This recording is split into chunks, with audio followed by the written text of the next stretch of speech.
24/7. In partnership with Mind, India's first super app.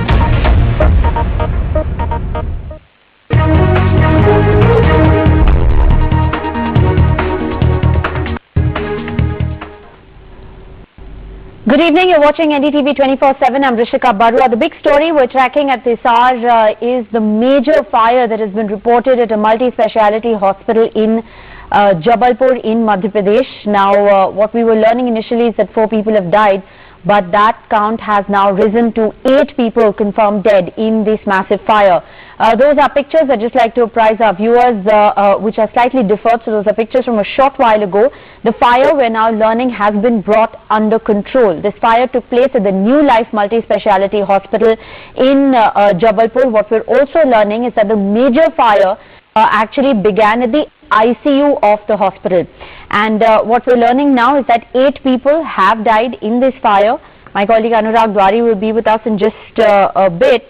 But we will of course try and ascertain more details on that story. So this is what we know right now. This is a 30-bed hospital and 8 people so far have died. 5 patients and 3 hospital staff have died in this massive fire. So the fire began at the ICU of the hospital and it of course spread throughout the hospital. Multiple fire tenders were rushed to the spot. And the fire has now been brought under control, but there are reports of several people still perhaps trapped inside. There will be more reports that will emerge in just a bit. This is a developing story. Anurag Dwari is joining us on the phone line with more information. Anurag, what's the latest that you can share with us? Alright, we're going to reconnect with Anurag in just a moment, but what Anurag is in fact reporting is that this is a hospital which has 30 beds. The fire began at the ICU of the hospital. 8 people are confirmed dead. 5 of them are patients and 3 hospital staff are among those who died in this tragic fire. It is a massive fire, as you can see. It's now been brought under control from what we understand, and 8 people have died, but there is a rescue and relief operation that is underway. There were several people trapped. We're also learning, of course, is that this is an extremely complicated rescue and relief operation, given the fact that this is a hospital that we are talking about, a multi-speciality hospital. And this is the latest information that is in fact coming in.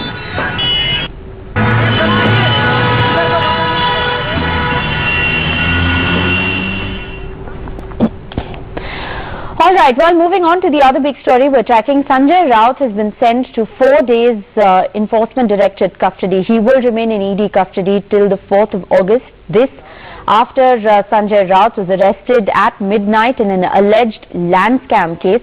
His arrest has sparked protests by party workers at several places in Mumbai who are alleging political vendetta.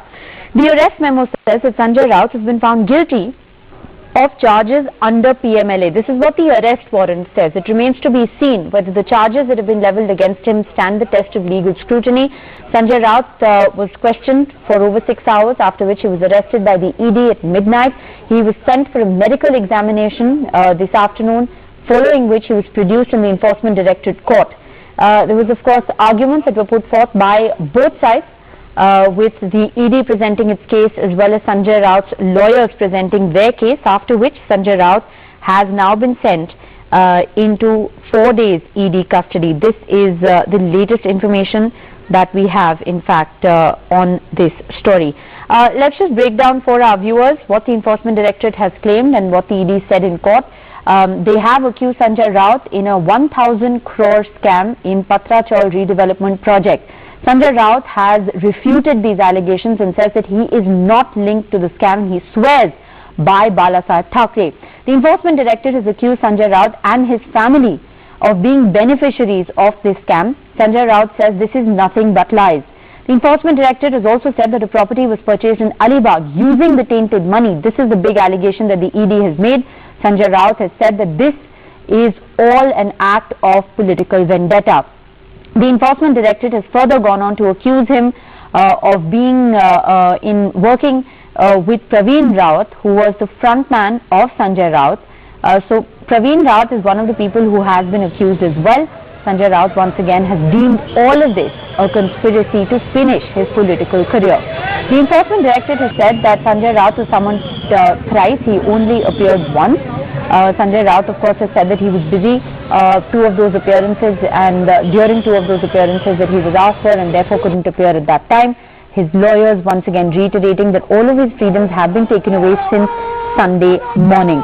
The Enforcement Directorate has also claimed that Sanjay Raut tried to tamper with key witnesses, and however his lawyers have rebutted, saying that he is cooperating with the probe agency. He's been accused, of course, in this scam. He, of course, has maintained that all of this is a pack of lies and political vendetta. So that's both sides of the argument as they were presented in court, and the court has now sent Sanjay Raut to 4 days ED custody. He will remain in custody till the 4th of August. Let's just listen in to the political reactions. 8 दिन की PC मांगी थी, लेकिन आज 8 दिन की PC न देते हुए न्यायालय ने उनको 3 दिन की पीसी दी है। 4 तारीख को संजय राउत साहब को फिर एक बार कोर्ट के हाजिर करेंगे, और हमें पूरा विश्वास है कि न्याय व्यवस्था परफेक्ट न्याय हमें देगी और संजय राउत को जल्दी ही बाहर आ जाएंगे। संजय राउत को हमारा पूरा सपोर्ट है। मुझे लगता है कि उनको बेकार में तंग किया जा रहा है। This is a case of vendetta. अब महाराष्ट्र में जो इन लोग कर रहे हैं, Sanjay Raut is also a victim of that same. इन लोग बाकी बातें कर रहे हैं, जो रेप हुआ है महिला का, उसके ऊपर कोई बात नहीं कर रहा। एक भी महिला बीजेपी मेंबर जो इतने जोर जोर से बोलती हैं, इतना नारा निकालती हैं, उन लोगों ने किसी ने भी ये इस बात को ऊपर नहीं यार। All right, so this of course is the latest that is coming in, and now what happened a short while ago was that Uddhav Thackeray, throwing all of his weight behind one of his closest aides and confidant, his troubleshooter Sanjay Raut, was seen meeting with Sanjay Raut's family, expressing his full support for the party MP who's been arrested by the ED. He also addressed a press conference shortly after meeting with Sanjay Raut's family, where he said that we have to wipe out whoever speaks against us. So vendetta politics with such a mindset is going on. That's what Uddhav Thackeray has alleged. Now, Thackeray's remarks come amid Sanjay Raut's arrest by the ED, something which the Shiv Sena has continued to claim is nothing but an act of political vendetta. In April this year, the ED had provisionally attached assets worth over 11.15 crores that belonged to Sanjay Raut's wife and associates. This is an investigation that has been going on since then. Uddhav Thackeray, of course, throwing his weight behind his close aide. नहीं, मुझे संजय राउत पर अभिमान है, और बाला साहब का असली सैनिक सिर्फ वो पिक्चर देखने के लिए ठीक है, पुष्पा झुकेगा नहीं, लेकिन ये झुका नहीं। जो झुकने वाले थे वो हमाम में चले गए, और झुकने वाला कभी शिवसैनिक नहीं हो सकता। जो भी लोग कह रहे थे कि हम बाला साहब की जो भी हमारे पास एक शिक्षा थी, शिक्षा हमने मराठीतली ने शिकवण जरा उनको, जब सेकंड वर्ल्ड वॉर चल रहा था तो हिटलर एक समय ऐसे आया था कि उस वक्त लग रहा था कि शायद हिटलर जीत जाएगा, पूरी दुनिया को अपने कब्जे में ले लेगा। तो उस वक्त डेविड लो, मतलब हिटलर बॉम्ब डालता था और डेविड लो एक कार्टून निकालता था, और वो कार्टून का जो एक परिणाम हुआ करता था वो बॉम्ब से भी ज्यादा होता था। और ऐसे कहा जाता है कि हिटलर ने उस वक्त अपने सारे लोगों को कहा था कि ये व्यक्ति है कौन, है कहाँ, इसे लेके आओ, जिंदा या मुर्दा जैसे है उसे लेके आओ। तो यही होती है जो तानाशाही की बात होती है, जब सारे लोग अपने गुलाम होते हैं तो कुछ दिन के लिए जब तक उनका उपयोग आपके लिए होता है तब तक वो गुलाम अच्छे लगते हैं, बाद में गुलाम जब उनका उपयोग नहीं रहता है वो नहीं करते। Shobit Mishra, tracking the details of this story, joins us. So you've been, tracking this case. You've also been tracking the arguments that both sides made in court. Break it down for our viewers. What really happened in court? What has the ED said, and what has been Sanjay Raut's counter?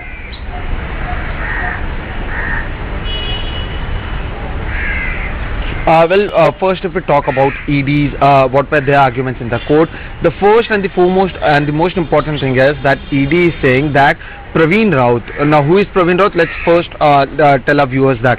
So, Praveen Raut is one of the accused in the entire Patra Chawl redevelopment case. Now, there was a chawl in Mumbai which was to be redeveloped, and as we know that there was no redevelopment that happened, but the same land was sold to 9 builders, and it is a scam of more than 1,000 crores. So, Praveen Raut is one of the 3 developers which was in that case. He is known to be a very close aide of Sanjay Raut, and despite not investing even a single rupee, he earned 112 crore rupees from that scam. Now, this person is Praveen Raut. Now, the ED says that Praveen Raut gave Sanjay Raut 1 crore 6 lakh rupees. This is what they have been able to track so far. This makes Sanjay Raut a beneficiary of the amount that Praveen Raut got via this scam. So the amount of the scam was diverted, it was laundered via Sanjay Raut, and Praveen Raut laundered that thing. Second thing that the ED said, they called Praveen Raut as the front man of Sanjay Raut, that Praveen Raut was doing all this in the name of Sanjay Raut. He was using his name everywhere, and that is the reason this scam happened. Third thing they said is that Sanjay Raut and his family purchased land parcels in Alibag based on the money that they received from Praveen Raut. That was in the year 2010, 2011 as well as later, and all these payments were done in cash, and in this way the money was laundered. So this was one thing that they have been saying. They say that they have the evidence with them. Apart from that, they are saying that Sanjay Raut did not cooperate with the ED officials when the entire investigation was going on. Let's talk about what was the arguments made by Sanjay Raut's team. Sanjay Raut's lawyer said that this has nothing to do with the case. This is a political vendetta that is going on. Sanjay Raut is a spokesperson from Shiv Sena. He is very vocal, and he has been criticizing the current state as well as the central government, and this is just being done to shut him down so that he stops speaking about this government, or does not speak further about this, and that is why this is being done. Number one. Number two, this is also being done because there are several elections coming in Mumbai as well as nearby areas, and before that election, Sanjay Raut has been arrested so that the message will be sent which will go against the Shiv Sena. This is being done to ensure that his political career is over, and that is why, based on all the political vendetta that is going on, and since he did not help the government of Eknath Shinde that was formed, this is what even Sanjay Raut has been alleging for a very long time. There was ED case against him, and this is being done because he is in opposition, and no one in this country is allowed to question the government. This is what Sanjay Raut has been saying. In fact, we also heard Uddhav Thackeray right now giving the quotes of the Pushpa movie, or later we also saw how he also spoke about Hitler while addressing the press. So based on that Sanjay Raut is not cooperating with the ED, in that the lawyer said that the ED summoned Sanjay Raut 3 times. First time he went to the ED office, he was there for 10 hours. The second and third time, because he is a Rajya Sabha MP, he is a sitting Rajya Sabha MP, right, and the parliament is in session, Sanjay Raut was in Delhi. It is not that he had not informed the ED. In fact, the lawyer went there. They said that Sanjay Raut will come after 7th of August, but this did not happen, and that is what even the judge has said, that we cannot say that Sanjay Raut did not cooperate, but since there are several allegations against him, the court sent Sanjay Raut to ED's custody till 4th of August, while the ED had asked for a custody of 8 days. 4-day custody to ED was granted by the special PMLA court in Mumbai. Thanks very much, Sohit, for joining us with that comprehensive update. So that's where the case stands at the moment. You've heard both sides of what the ED said, what Sanjay Raut said, how Uddhav Thackeray has also thrown his weight behind one of his closest aides. It's a story we are going to continue to track very closely. 4 days ED custody till the 4th of August. Let's now get in Kapil Madan and Aashutoshsrivastava into the conversation. They're both advocates of the Supreme Court.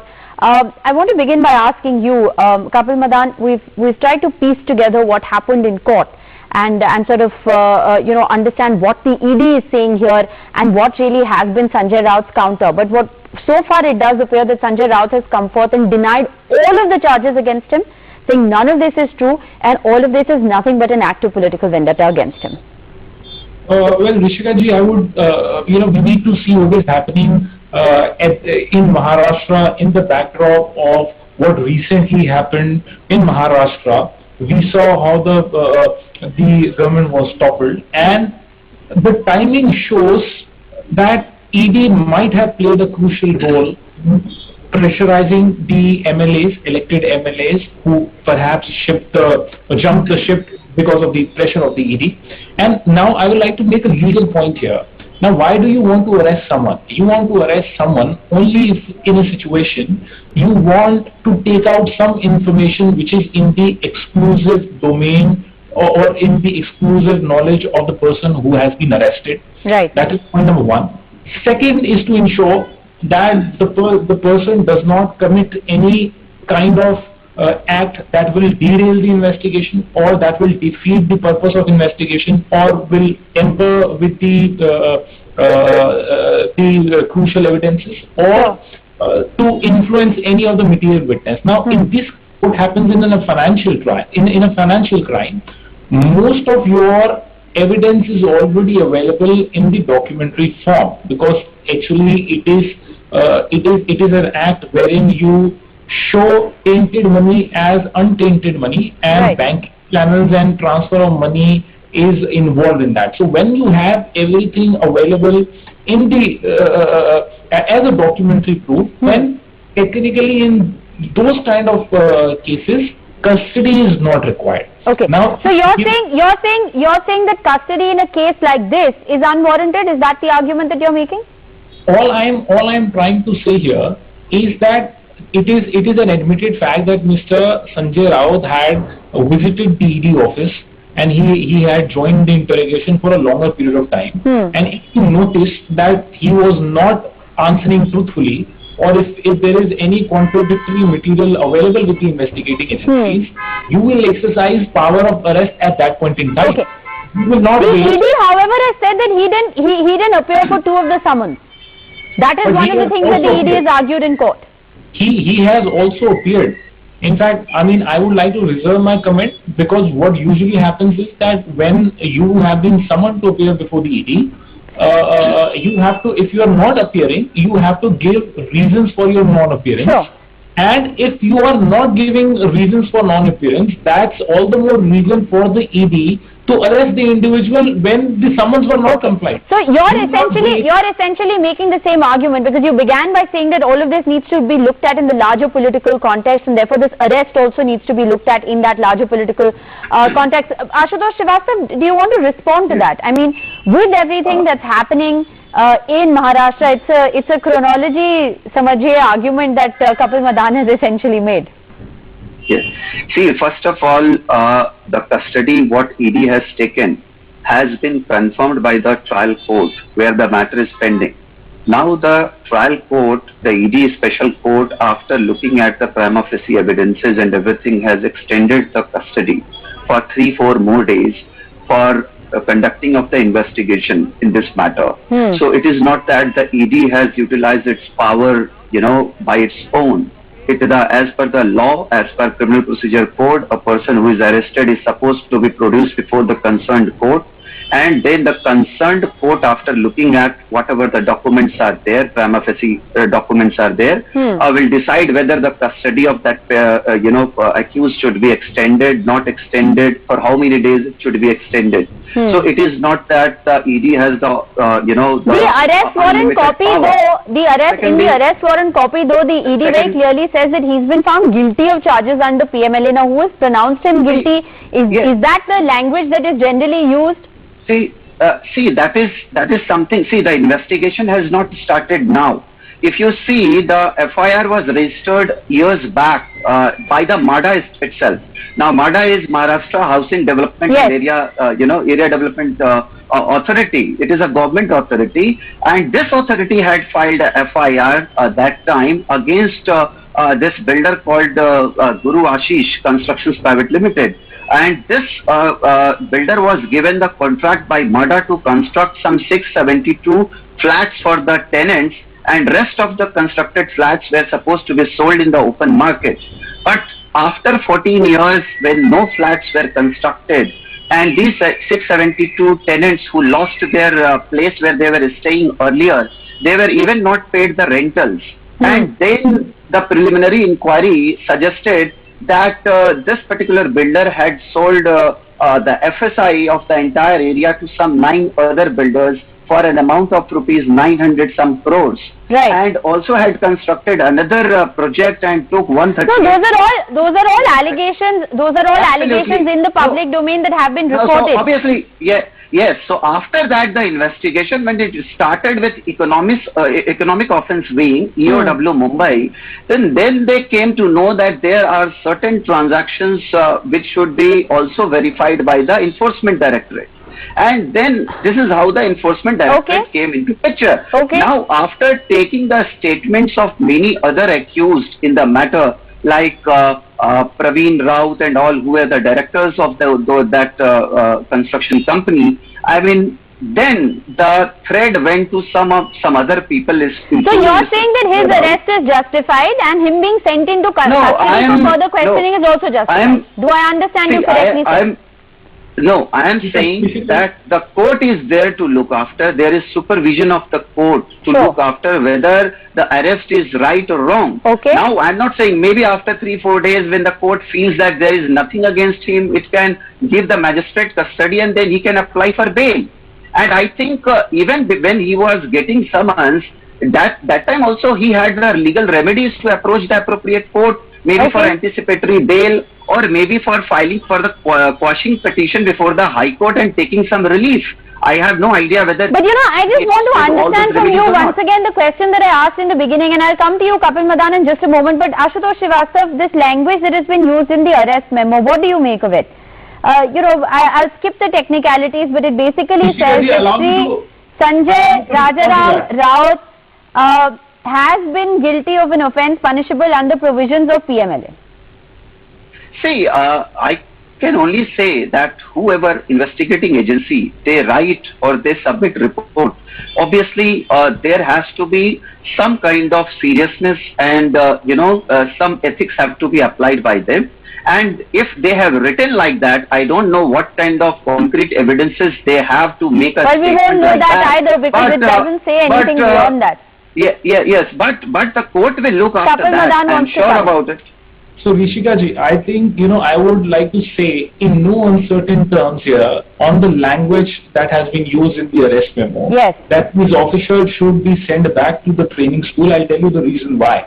You don't write anyone guilty in the remand papers. What you can do, the language, you can borrow the language from the act that says reason to believe. They may write that they have reason to believe that Mr. Raut it is written that on the basis of material in my possession, have reason to believe that Shri Sanjay Rajaram Raut has been guilty of an offence. So just a minute. Yes, I just want to clarify because that's what the arrest memo says. Yes. So reason to believe that he is guilty, or reason to believe that someone might have committed the offence, these are two different things. The distance, you need to please understand, this distance from might have to must have requires a detailed trial that will happen. Kapil Madan, I do however want to ask you that one of the arguments being made here is that Sanjay Raut's defence, or what his lawyers have said, or what he's been saying so far, and even what Uddhav Thackeray has said in the public domain, speaking of all of this in a political context, appears to be political vendetta. That is the defense. He hasn't really countered the facts on the floor of the House. He's just said that I have nothing to do with this. This is all political vendetta.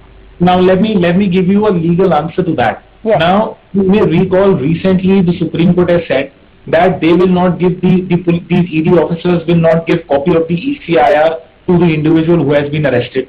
Now, if you don't give papers to him, and you say that you have, now in order to make your defense, you need to have papers so that you can basically show to the court that you have not committed the offence. So, without the papers, how can you convince the court that there is no material that suggests that he has committed the offence? In fact, one of the prime, I am very critical of the Supreme Court's judgment on this aspect, that without giving the ECIR or copy of the papers that the ED has, how can you expect someone to disclose or to convince the court that he has not committed the offence? So that's where the problem is. Because at this point in time, at this nascent stage, ED will be reluctant to share information and documents with him. Now, I would not know, I means the counsel who is representing Mr. Raut, he would not know what is the scope of investigation? Okay. Well, I What he wants to think you do- make a valid point, but perhaps that's a debate, that's a larger debate for another time. We have tried to put together, you know, all the facts of this case, both the sides of the story, and where it stands right now. It is custody that's been given for 4 days. What happens at the end of those 4 days is also a story we'll track very closely. I'm afraid I'm completely out of time. Thank you both very much for joining us. We're going to slip into a very short break. Coming up on the other side, we'll get you all the very latest from Parliament. Do stay with us.